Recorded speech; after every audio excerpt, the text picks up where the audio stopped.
Hello friends, welcome to my YouTube channel. Myself Yuvraj Gawane. I am a final year MBBS student. तो अब आपके exam के लिए बस 15 दिन बचे हैं और इन 15 दिनों में आपके बायो को 350 लेके जाने का जिम्मा मैंने उठा लिया। तो अब यहाँ से 15 दिन तक में आपको बायोलॉजी के कौन से पॉइंट से क्वेश्चन बनता है, मेरी बात नोट करो, कौन से पॉइंट से क्वेश्चन बनेगा इसके बारे में यहाँ आपको बताऊंगा। अब ये टाइम नहीं है कि मैं आपको बताऊंगा कि जेनेटिक्स पढ़ लो, यहाँ से ज़्यादा क्वेश्चन आएंगे, ठीक है, और ये कोई और चैप्टर पढ़ लो, फिजियोलॉजी पढ़ लो, ह्यूमन फिजियोलॉजी पढ़ लो या प्लांट फिजियोलॉजी पढ़ लो। ये बहुत वास्ट हो गया। अब ये आपके पास टाइम नहीं है कि आप ये सब कुछ कर सको।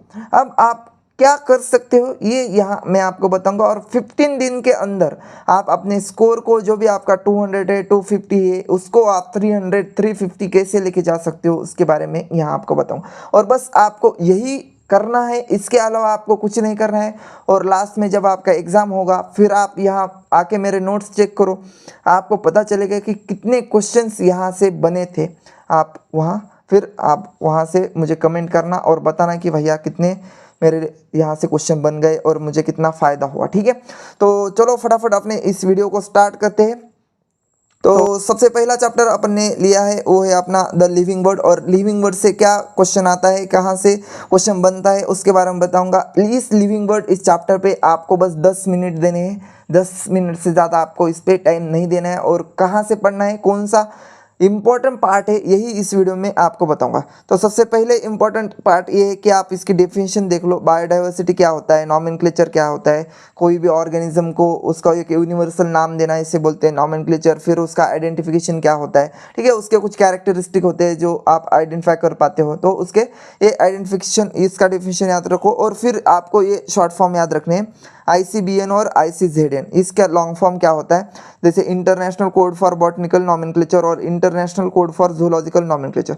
इन दो चीज़ों को याद रखना है। फिर आपको देखना है कि जो भी बाइनोमियल नॉमेनक्लेचर है उसमें दो टर्म्स आते हैं, जेनेरिक नेम और स्पेसिफिक एपिथेट। तो ये क्या होता है ये आपको देखना है। और सबसे इंपॉर्टेंट चीज़ अब आती है जिस पे आपको टाइम देना है, थोड़ा सा 5 मिनट यहाँ देने हैं और अगले 5 मिनट आपको कहीं और देने, वो आगे मैं बताऊंगा, ठीक है। तो 5 मिनट आपको कहाँ देना है, इसको रटने में।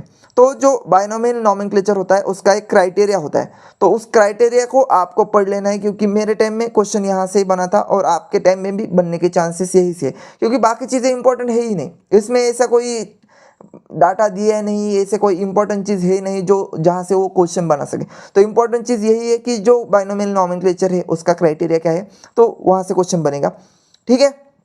देखो, मैंने इस बायोलॉजी के बुक के साथ अपने 3 साल गंवाए हैं, और या 3 साल मैंने उसके साथ गुजारे हैं। तो मुझे तब जब मैं पढ़ाई कर रहा था तब मुझे अच्छे से पता चला था कि यहाँ से क्वेश्चन बन सकता है, ये चीज़ इंपॉर्टेंट है। मैंने इतने सारे टेस्ट दिए, इतने सारे क्वेश्चंस पेपर सॉल्व किए, पूरे प्रीवियस ईयर क्वेश्चन सॉल्व किए, तब मुझे एक एनालिसिस करके पता चला कि यही से क्वेश्चन बनता है। इसके अलावा कोई इंपॉर्टेंट टॉपिक इसमें नहीं है, और यही अपने लिए इम्पोर्टेंट है। और जो भी अपना टाइम कंज्यूम करता है या अपना बेस्ट टाइम हम कहाँ दे सकते हैं, तो यहाँ देना है, कहीं और चीज़ में आपका टाइम वेस्ट नहीं करना है, क्योंकि अब आपके पास टाइम तो बहुत कम है और करने के लिए बहुत कुछ पड़ा है। तो यहाँ मैं आपका ज़्यादा टाइम नहीं लूँगा और आपको भी ज़्यादा टाइम वेस्ट नहीं करने दूंगा ऐसे ही रफ या कोई भी इंफॉर्मेशन पढ़ने में, क्योंकि आप टाइम बहुत इंपॉर्टेंट है, ठीक है। फिर आपको यहाँ इसमें कोई इंपॉर्टेंट चीज़ नहीं है, ठीक है। एक बार ये इस टर्म को देख लो कि सिस्टेमैटिक्स क्या होता है, टेक्सोनॉमी क्या होता है, टेक्सा क्या होता है। इन टर्म्स को एक बार आंखों के नीचे से जाने दो, ठीक है। उसके बाद अपन देखेंगे टैक्सोनॉमिक हायरार्ची क्या होता है। हायरार्ची क्या होता है, जो भी क्लासिफिकेशन होता है उसमें सबसे ऊपर क्या है, उसके नीचे क्या होता है, ठीक है। ये जो सीक्वेंस होता है उसे हायरार्ची बोलते हैं। तो इस हायरार्ची में क्या क्या आता है, तो यहाँ नीचे हायरार्ची दी है, आप देख लेना। हाँ देखो, टैक्सोनॉमिक कैटेगरीज शोइंग हायरार्चिकल अरेंजमेंट, ठीक है। तो ये असेंडिंग ऑर्डर आपको याद रखनी है, ये एक इंपॉर्टेंट चीज़ है, ठीक है। इसमें आपको 1 मिनट, ठीक है, आप अपना 1 मिनट यहाँ दो और इसको याद करो। अब इसको कैसे याद करना है ये भी मैं बताता हूँ। ये असेंडिंग ऑर्डर है और आप यहाँ से याद करो कीप, मेरे टाइम में मैंने ये ट्रिक बनाई थी और अभी भी मुझे याद है, keep pots clean, otherwise family get sick, ठीक है। तो ये थोड़ा सा बड़ा ट्रिक है, लेकिन आप इसको याद रख सकते हो। आसान सा ट्रिक है और इसी के थ्रू आप क्या कर सकते हो, इस पूरे भी सीक्वेंस को आप याद कर सकते हो।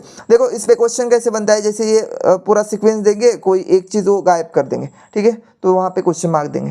तो बताओ यहाँ थर्ड नंबर पे क्या आता है, जैसे जीनस के ऊपर क्या आता है, ऑर्डर के ऊपर क्या आता है।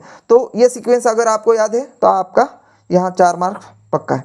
अब जो मैंने बताया था आपको 10 मिनट देने हैं, 5 मिनट वहाँ 5 मिनट यहाँ।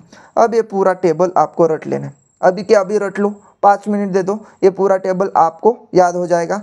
ये नहीं याद हो रहा है, लिख लिख के याद करो, क्योंकि ये जो है वो मोस्ट इंपॉर्टेंट। बाकी जितनी भी चीज़ें मैंने बताई वो तो इम्पॉर्टेंट है, लेकिन इतनी इम्पॉर्टेंट नहीं।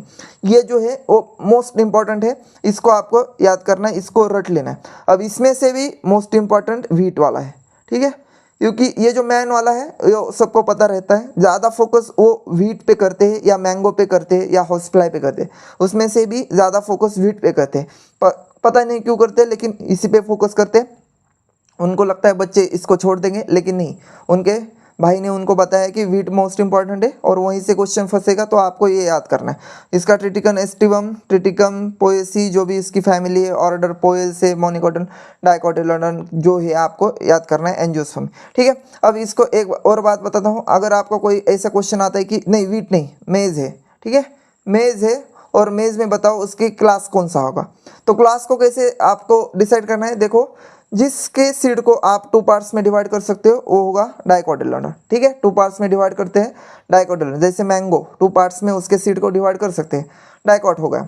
जैसे अपना ये क्या अपन क्या लिख सकते हैं, और कुछ एग्जांपल बता सकते हो, जैसे ग्राउंडनट आप देखो उसको 2 पार्ट्स में डिवाइड कर सकते हैं, यहाँ आगा। पल्सेस आप उसको चना दाल जो भी है आप उसको 2 पार्ट्स में डिवाइड कर सकते हो, वो डाइकॉट में आ गए। अब मोनोकॉट में मेज या व्हीट ये क्या होता है, मोनोकॉट में आते हैं, ठीक है, तो इसको आप इस तरह से या मिलेट्स जो होते हैं ज्वार वगैरह ये भी मोनोकॉट्स में आता है, तो इसको आपको इस तरह से याद करना है। अब क्वेश्चन यही से फंसेगा, इसके अलावा आपको कुछ नहीं करना है। 5 मिनट दो, इसको याद करो, नहीं याद हो रहा है लिख लिख के याद करो, दीवार पे चिपकाओ, कुछ भी करो, लेकिन इसको याद करो, ठीक है।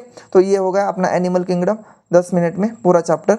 अब नेक्स्ट अपन देखेंगे बायोलॉजिकल क्लासिफिकेशन, ठीक है। अगर आपको वीडियो अच्छा लगा तो वीडियो को लाइक करो, चैनल को सब्सक्राइब करो और आप कमेंट करो आपको क्या दिक्कत आ रही है, तो मैं उसके ऊपर वीडियो बनाऊंगा, क्योंकि अभी टाइम बहुत कम है और आपको एक ऐसा कोई मिलता नहीं जो आपको गाइड करे या आपके प्रॉब्लम्स को सॉल्व करे, लेकिन मैं आपके लिए यहाँ हूँ। आप कमेंट करो या कुछ भी मुझे ईमेल करो या इंस्टाग्राम पे मैसेज करो, आपके मैं प्रॉब्लम सॉल्व करूँगा, ठीक है। तो कोई दिक्कत नहीं है, टेंशन ना लो, ठीक है।